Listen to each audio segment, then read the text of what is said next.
Deuteronomy chapter 5, the Ten Commandments.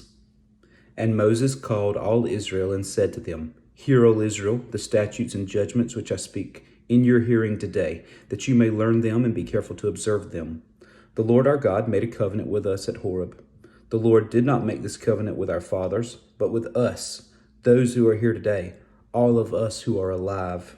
The Lord talked with you freely, face to face, on the mountain from the midst of the fire.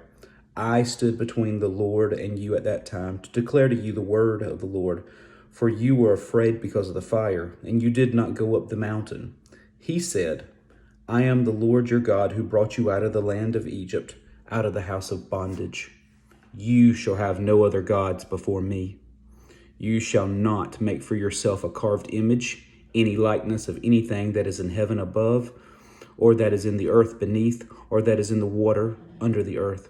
You shall not bow down to them nor serve them, for I, the Lord your God, am a jealous God, visiting the iniquity of the fathers upon the children to the third and fourth generations of those who hate me, but showing mercy to thousands, to those who love me and keep my commandments. You shall not take the name of the Lord your God in vain, for the Lord will not hold him guiltless who takes his name in vain. Observe the Sabbath day to keep it holy, as the Lord your God commanded you. 6 days you shall labor and do all your work, but the seventh day is the Sabbath of the Lord your God. In it you shall do no work, you, nor your son, nor your daughter, nor your male servant, nor your female servant, nor your ox, nor your donkey, nor any of your cattle, nor your stranger who is within your gates, that your male servant and your female servant may rest as well as you. And remember that you were a slave in the land of Egypt, and the Lord your God brought you out from there with a mighty hand and an outstretched arm. Therefore, the Lord your God commanded you to keep the Sabbath day. Honor your father and your mother as the Lord your God has commanded you, that your days may be long, and that you may be well with you in the land which the Lord your God is giving you. You shall not murder. You shall not commit adultery. You shall not steal. You shall not bear false witness against your neighbor.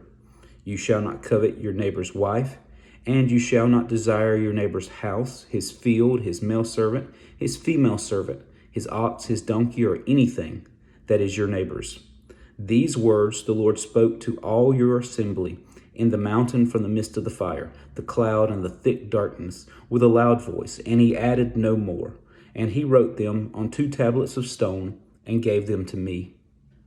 So it was, when you heard the voice from the midst of the darkness while the mountain was burning with fire, that you came near to me, all the heads of your tribes and your elders, and you said, Surely the Lord our God has shown us his glory and his greatness, and we have heard his voice from the midst of the fire.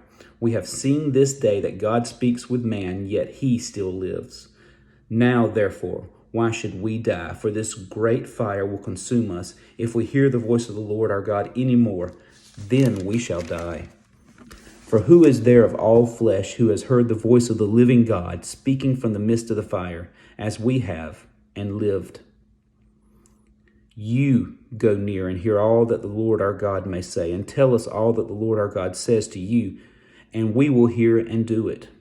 Then the Lord heard the voice of your words when you spoke to me, and the Lord said to me, I have heard the voice of the words of this people which they have spoken to you. They are right in all that they have spoken. Oh, that they had such a heart in them, that they would fear me and always keep my commandments, that it might be well with them and with their children forever. Go and say to them, Return to your tents. But as for you, stand here by me, and I will speak to you all the commandments, the statutes, and the judgments, which you shall teach them, that they may observe them in the land which I am giving them to possess. Therefore you shall be careful to do as the Lord your God has commanded you. You shall not turn aside to the right hand or to the left. You shall walk in all the ways which the Lord your God has commanded you, that you may live, and that it may be well with you, and that you may prolong your days in the land which you shall possess.